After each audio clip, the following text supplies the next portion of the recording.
Hey guys, welcome back to The Readers. I hope you are having an amazing day. Let's get right into the stories. The first one is Pro-Revenge Story. Well, let's start a few years in the past. My great-grandparents planted an apple orchard back in 1903. It's now about 120 years old. My grandparents and parents took immense pride in these Honeycrisp apple trees and worked tirelessly to maintain their health. Every autumn, when the apples reached their peak ripeness, we hosted a massive harvest festival, inviting friends and neighbors from all around. Those celebrations were some of my favorite childhood memories. The neighbors living south of our orchard were particularly enthusiastic about our apples. They were wonderful elderly folks, and I formed a special bond with the old man Tyler. He was a master craftsman who taught me everything about traditional woodworking. No power tools allowed. We spent countless evenings in his workshop, sharing stories and sipping bourbon. "You see this hand plane?" he'd say, running his weathered hands over the smooth wood. "Been in my family for 3 generations. Tools like these tell stories, son." In exchange for his mentorship, we kept him well supplied with apples, homemade preserves, and our special apple brandy. Sadly, he passed away in 2013. Cancer's a cruel disease. His wife followed just months later, with many saying she simply lost her will to live after his death. They were childless, so their property went to the state, except for Tyler's tools and bourbon collection, which he'd gifted to me shortly before his death. "Take good care of these," he'd told me, his voice weak but determined. "They've got more stories to tell." Enter Rebecca, though everyone eventually called her Becky from Hell. The stereotypical entitled nightmare, designer clothes, luxury SUV, and an attitude that could curdle milk. She purchased Tyler's old property. We couldn't afford it ourselves, having faced some financial difficulties in previous years that depleted our savings. Before even moving in, she started making rounds to all the neighboring properties, issuing demands like she owned the whole county. When she finally graced us with her presence, she immediately demanded we remove half our trees, claiming the leaves were trespassing onto her property. "Those trees are a nuisance and a hazard," she declared, hands on her hips. "I want them gone within 30 days. I calmly explained, "These trees have been here for over a century. They're part of our family heritage and local history. I don't care if George Washington himself planted them," she snapped. "They're affecting my property value. There are some important details you should know." Tyler's workshop, situated right at our property line, was a historic timber-framed structure dating back to 1850. State regulations strictly protect buildings over 100 years old, requiring special permits for any modifications or demolition. Violations can result in substantial fines. New construction requires proper permits, neighbor approval, and must maintain specific property line setbacks for emergency access. Any violations can result in court-order demolition. Becky's harassment campaign intensified over time. She managed to get our neighbor's gentle giant schnauzer put down by falsifying an attack report. The truth came out later, but it was too late for poor Max. She systematically destroyed our annual Harvest Festival tradition by calling authorities with bogus complaints, noise violations, fire hazard reports, even allegations of illegal distilling, despite our valid permits. "This isn't over," she'd yell from her porch whenever we were outside. "Those trees are coming down one way or another."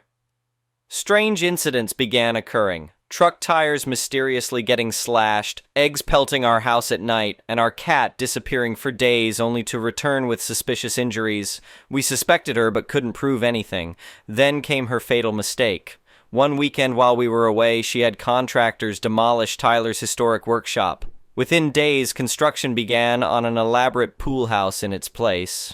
She'd overlooked one crucial detail. She never obtained our required approval as adjacent property owners. Soon after, our trees closest to her property started dying, leaves browning midsummer, branches withering. We lost 4 trees before discovering the cause, copper nails driven into their trunks. We installed trail cameras and caught her in the act. "I can explain," she stammered when confronted.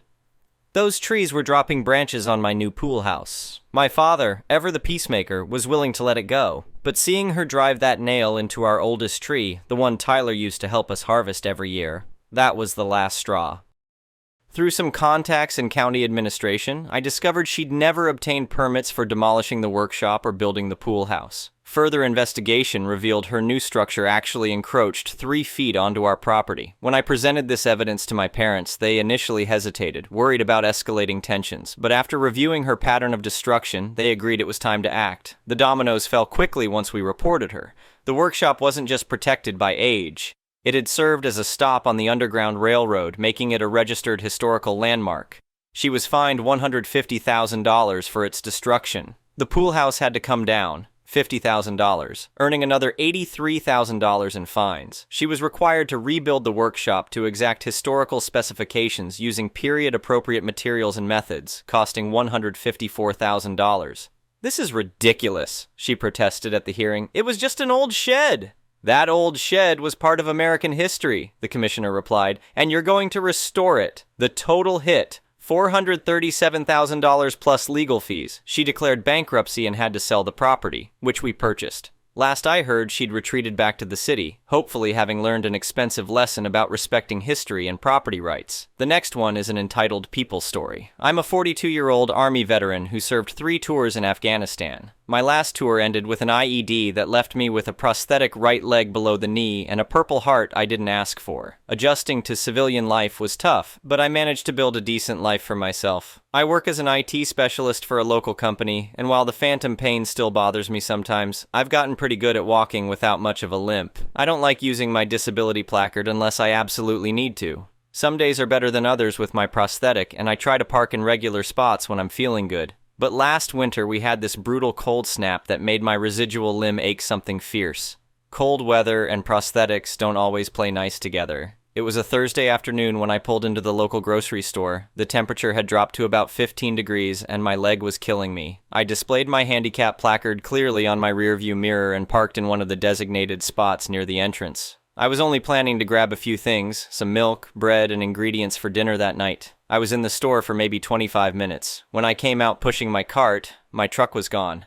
At first, I thought I was losing my mind. Had I parked somewhere else? But no, I was certain I'd parked in that handicap spot. That's when I noticed a business card on the ground where my vehicle had been. Valley Towing Company. My first thought was that my truck had been stolen and someone dropped a random card, but when I called the number, they confirmed they had my vehicle. According to them, I was illegally parked in a handicap spot without proper documentation. "That's impossible," I told the dispatcher. "I have a valid placard and it was displayed on my mirror. Sir, our driver reported no placard was visible. You'll need to come retrieve your vehicle. The fee is $275 for the tow, plus $50 per day for storage." I was furious. I had to call an Uber to take me to the towing company's lot, which was clear on the other side of town. The whole ride over, I was seething. When I finally arrived, a woman with a bleach blonde bob and an attitude that screamed, "I want to speak to your manager," was working the front desk. Her nameplate read Deborah K., but she might as well have had Karen tattooed on her forehead. "I'm here to get my truck," I said, trying to keep my voice level. "It was wrongfully towed from the handicap spot at Wilson's Grocery." She didn't even look up from her computer. "ID and payment first. That'll be $325. I had a handicap placard clearly displayed, I explained, pulling out my wallet to show her my placard permit card. "Your driver made a mistake." She finally looked up, her eyes giving me a once-over. "You don't look disabled to me." Those 6 words made my blood boil. I took a deep breath. "Not all disabilities are visible, ma'am, but if you must know..." I rolled up my right pant leg to reveal my prosthetic. For a split second, I saw uncertainty flash across her face, but she quickly doubled down. "Well, our driver didn't see any placard. Once a vehicle is towed, the fee stands. Maybe next time make sure it's visible." "I want to see the photos your driver took before towing," I said. "Most towing companies take pictures to document the violation before towing." "We don't have to show you anything," she snapped.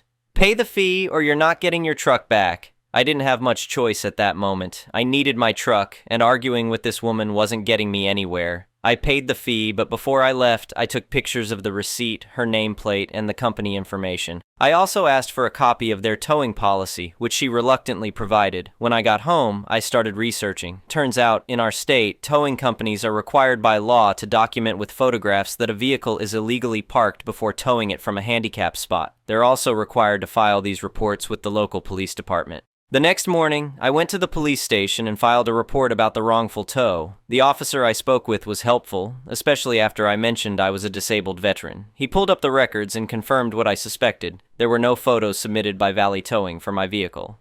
"This isn't the first complaint we've had about them," the officer told me. "They've been on our radar for predatory towing practices." He helped me file a formal complaint and suggested I also contact the Department of Transportation, which licenses towing companies, and the Attorney General's Consumer Protection Division. But I didn't stop there. I contacted a lawyer who specialized in disability rights, and he agreed to take my case on contingency. According to him, this was a clear violation of the Americans with Disabilities Act. The towing company had discriminated against me based on my disability. In the meantime, I decided to share my experience on social media. I posted about what happened on Facebook, including details about the company and the woman who had treated me so dismissively. I made sure to include that I was a combat veteran who lost my leg serving our country. The post exploded. Within 24 hours, it had been shared over 5,000 times. Local veterans groups picked it up and started calling for a boycott of Valley Towing. A local news station contacted me for an interview, which I did from my living room, showing them my prosthetic and my properly displayed handicap placard. The story ran on the evening news, and by the next day, Valley Towing was in full damage control mode. They issued a statement claiming it was all a misunderstanding and offered to refund my money. But the internet wasn't satisfied. People began leaving one-star reviews on their Google and Yelp pages, sharing my story and adding their own negative experiences with the company. 3 days after my original post, I received a call from the owner of Valley Towing. He was practically begging for mercy. "Mr. Johnson, I want to personally apologize for what happened," he said. "I've reviewed the incident and you're right, proper procedures weren't followed. Deborah has been terminated and we're implementing new training procedures for all our drivers." He offered not just a refund, but an additional $1,000 as a gesture of goodwill. I told him I appreciated the offer, but that my lawyer would be in touch about a formal settlement. The legal process took a few months, but the outcome was worth it. Valley Towing settled for $25,000, agreed to implement new disability awareness training for all employees, and made a donation to a veterans organization that helps disabled vets. They also had to post a public apology on their website and social media accounts. As for Deborah, I later heard through the grapevine that she couldn't find another job in the industry. Apparently, when potential employers Googled her name, the story of the Karen who towed a disabled vet popped right up. She eventually had to move to another town to escape the reputation she'd earned. The whole experience taught me the power of standing up for yourself and the power of social media to hold people accountable. I've since become an advocate for disability rights in my community, working with local businesses to ensure they understand and comply with accessibility laws. Sometimes I think about Deborah and wonder if she learned anything from the experience. I hope she did. I hope she realized that not all disabilities are visible and that making snap judgments about people can have serious consequences. As for me, I still use my handicap placard only when necessary. But now, I also keep a small dash cam in my truck that records 24/7, just in case another Karen decides to mess with the wrong disabled vet. The next one is an entitled people story. I originally posted about this a while back, but my original post was more of a lengthy rant and I was a little too emotional at the time, plus the original title was misleading, as I meant to say stepmother and not mother. That said, this time I'm going to try again to better articulate myself, so here's the full story. For those who read my first post, this will also serve as the update, and sorry in advance for being long. Also, trigger warning as there is violence mentioned in this story. I, F30, am a single mom to a mixed-race 3-year-old daughter. I'm white, but my daughter's father is a New Zealand Maori, the indigenous people of New Zealand. I have a close friend from college who I will call Kate, who really is a cool and genuinely nice person, but her stepmom Pam and stepbrother Kyle are toxic, entitled people. Pam is unemployed, used to work at an Amazon warehouse, but is now living on disability. Kate's dad, who I will call Kenny, works as a truck driver, and Kyle is also unemployed. As to my understanding, he's never been able to hold a job for long.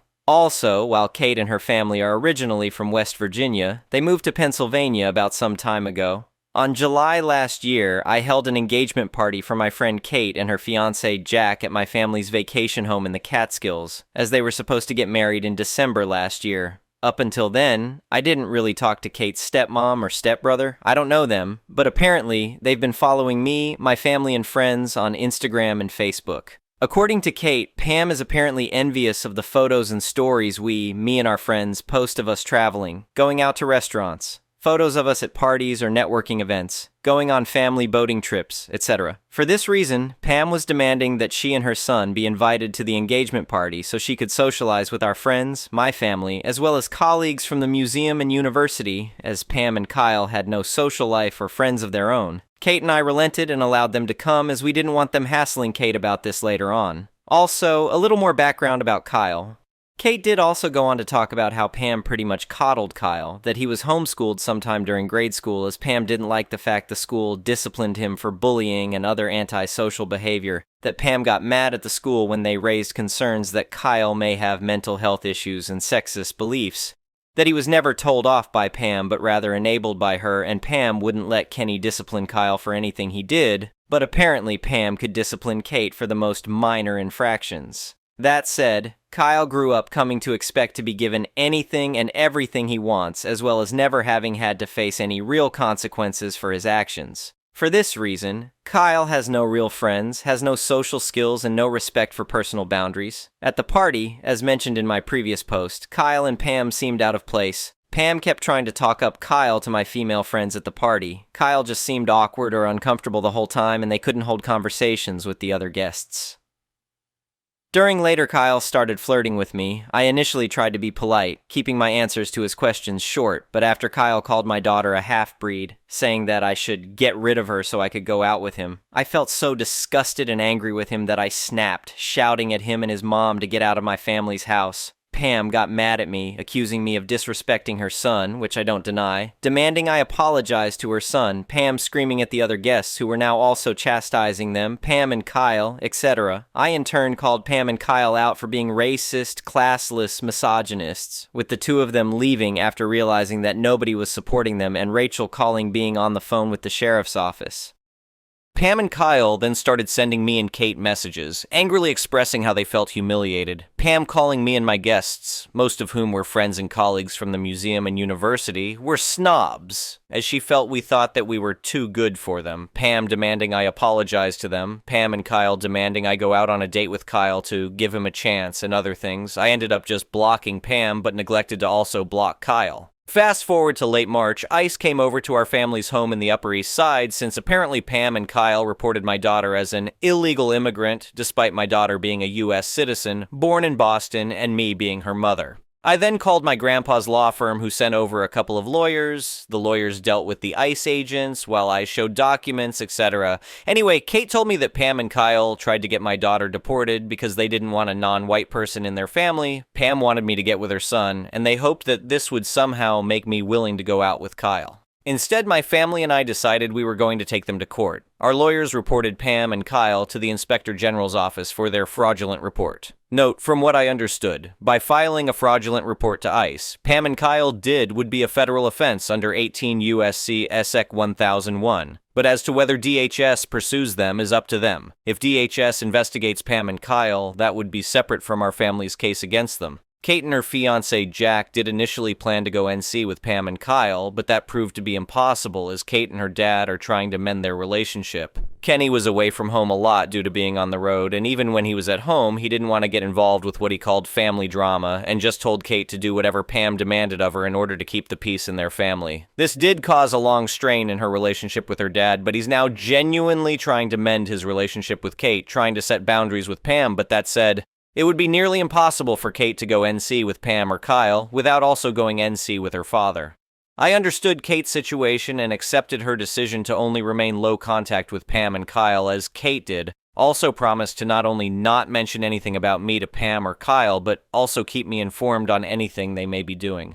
A few days after ICE's visit, Kyle contacted me again, this time from a different number, angry that my daughter wasn't deported, demanding I put her up for adoption or give her to her birth father, my ex, reiterating that they don't want a mixed kid in their family and that he wanted my daughter out of the picture before we could get together.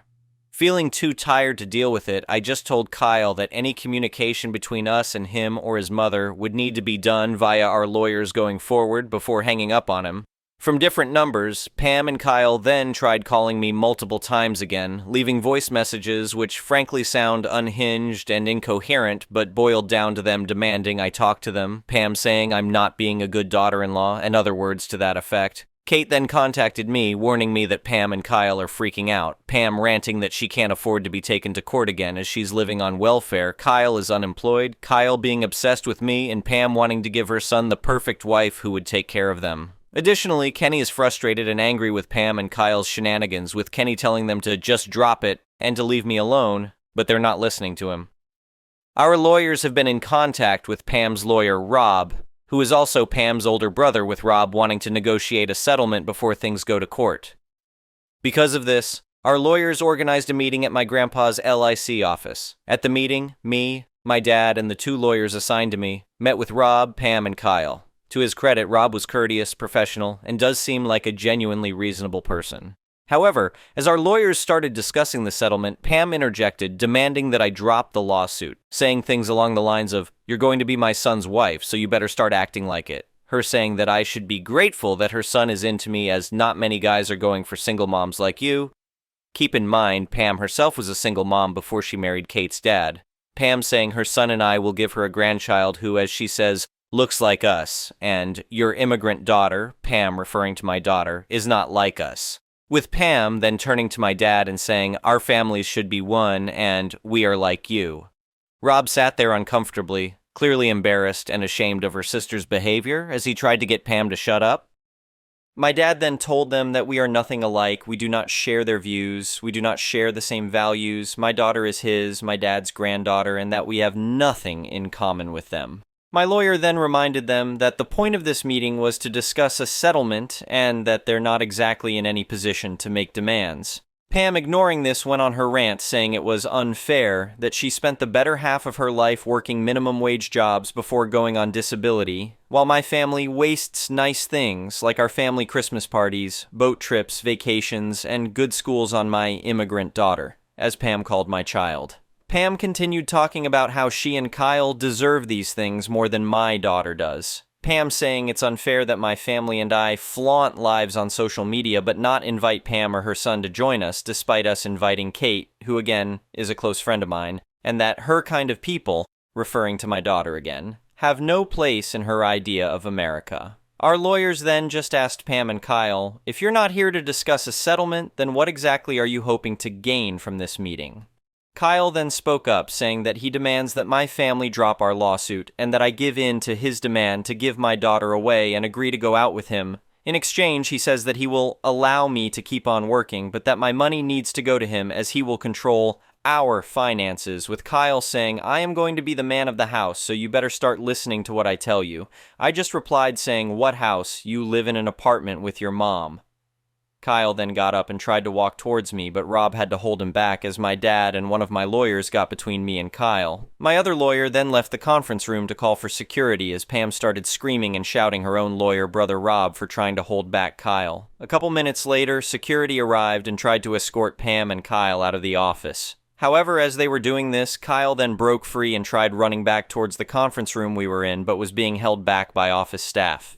Kyle then got into a fistfight with the 2 security guards and some of the office staff who tried to restrain him, with Kyle finding himself in a corner, with his fists up, his face red and incoherently screaming at the security and staff surrounding him. Seeing this, I instructed the office receptionist to call 911. Seeing that the receptionist was on the phone, Pam then tried grabbing the phone from her as I held Pam back, with Pam shouting racist slurs at the receptionist. Realizing that the cops were on their way, Pam then grabbed Kyle as they ran towards the elevator, fleeing the building before the cops arrived. After they left and the police arrived, we gave our statements to the police. The injured security and office staff indicated that they wanted to press charges against Pam and Kyle. We then spoke with Rob, who did apologize to us for their actions, with him going on to say that he only agreed to take their case because they're family. We also moved to file a restraining order against Pam and Kyle, with all communication between to be done via our lawyers. Additionally, as a result of Kyle assaulting security and staff in my grandpa's firm, they decided to pursue their own case against Kyle and Pam as well. Even after the incident at the office, Kyle and Pam continued to send me and my dad messages from different phone numbers and fake Facebook accounts, with Pam accusing me of ruining their future, again demanding we drop the lawsuit, demanding that we somehow get the police off of Kyle's back. Pam accusing me of ruining Kyle's life, accusing my family of being selfish, Kyle threatening to put me in my place, etc. As per our lawyer's advice, we did not respond to their messages or engage with them, but rather just recorded them and forwarded it to our lawyers for documentation. In order to decompress from the stress caused by Pam and Kyle, I got some time off work and spent a week down in Mexico to just relax a little.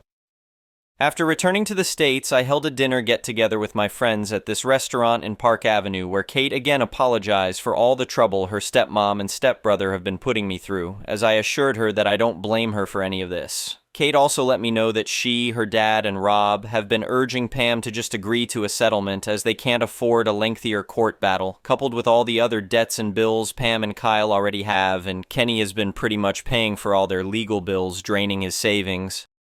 Last week, my lawyers met with Pam and Kyle's lawyer Rob again, who informed us that Pam and her husband/Kate's dad, Kenny, decided to just pay a settlement in order to end this case. Evidently, in addition to my case against Pam and Kyle, they're still dealing with the still separate lawsuit from my grandpa's firm. Kyle has decided to go into hiding as he knows we reported him to the police for what he did in the office. Pam and Kyle have other debts they haven't been paying, and Pam is now even more miserable than before. Because of this, Kenny decided he'd use the remainder of his savings to pay me a settlement, as they need to use whatever other loans and remaining family savings. They still have to pay their other debts and Pam's other legal bills. Kate has also repeatedly refused to help her stepmom or stepbrother, as she and her fiancé Jack have their own life, their own bills to pay, and are saving not only for their wedding later this year, but also to move to the West Coast by sometime next year. Also, just a side note, Kate and Jack were supposed to get married on December last year, but due to Jack's injury and their subsequent medical bills, it was postponed until September this year. Anyway, thank you for watching.